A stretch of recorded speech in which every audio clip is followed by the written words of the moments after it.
warahmatullahi wabarakatuh. Assalamualaikum warahmatullahi wabarakatuh. Assalamualaikum warahmatullahi wabarakatuh. Dengan dosen pengampu Ibu Dewi Lestari MPD. Perkenalkan, kami dari kelompok 3, saya Anissa Salsabila dengan NIM 2425041035. Saya Zahra Nur Afifah dengan NIM 2425041041. Akan menjelaskan tentang hadis maudu. Apa sih maudu itu? Apa ya?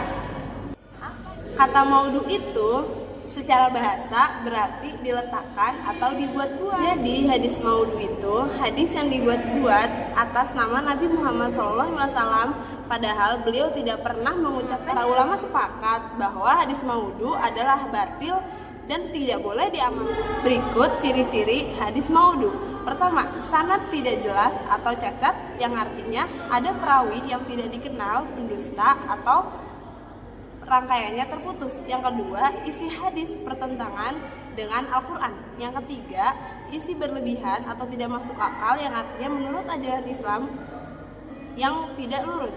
Keempat, mengandung unsur kepentingan duniawi seperti promosi barang, politik, atau pengaruh kelompok.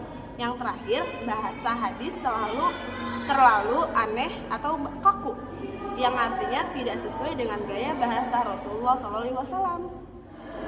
Selanjutnya, penyebab munculnya hadis maudu. Yang pertama, fanatisme golongan. Artinya, kelompok-kelompok Syiah, Khawarij, atau lainnya membuat hadis untuk menguatkan posisi mereka. Yang kedua, propaganda politik. Hadis dipalsukan untuk mendukung atau menjatuhkan penguasaan tertentu. Yang ketiga, komersialisasi.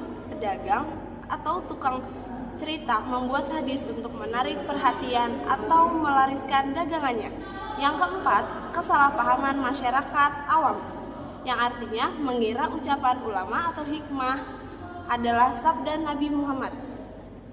Yang terakhir, musuh Islam, yaitu infiltrasi dari luar untuk merusak ajaran Islam dari dalam. Jadi hukum meriwayatkannya gimana sih? Yang pertama, ada hukum haram, seperti hadis yang diriwayatkan oleh Al-Bukhari dan Muslim yang berbunyi, wa man kadzaba alayya muta'ammidan falyatabawa maq'adahu minan nar, yang artinya barang siapa yang berdusta atas namaku dengan sengaja, maka hendaklah ia menyiapkan tempat duduknya di neraka. Kedua, ada hukum diperbolehkan jika seseorang meriwayatkan hadis maudhu dengan menjelaskan bahwa itu palsu, maka para ulama memperbolehkannya. Contoh dalam pernyataan ulama, yang pertama ada Ibnu Salah dalam Ulum al-Hadis menegaskan haram meriwayatkan hadis palsu kecuali dengan disertai penjelasan keadaan kepalsuannya dan tidak membuat orang awam mengira itu benar. Kemudian ada Imam Nawawi berkata dalam Muqaddimah Syarah Muslim, tidak halal bagi siapapun itu untuk meriwayatkan hadis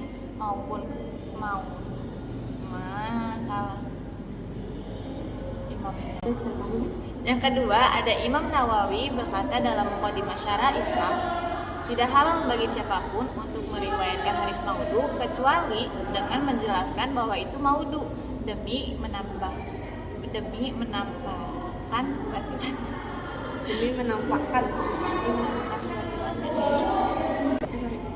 Yang kedua, ada Imam Nawawi berkata dalam Muqaddimah Syarah Islam, tidak halal bagi siapapun untuk meriwayatkan hadis maudhu kecuali dengan menjelaskan bahwa itu maudhu demi menampakkan kebatilannya.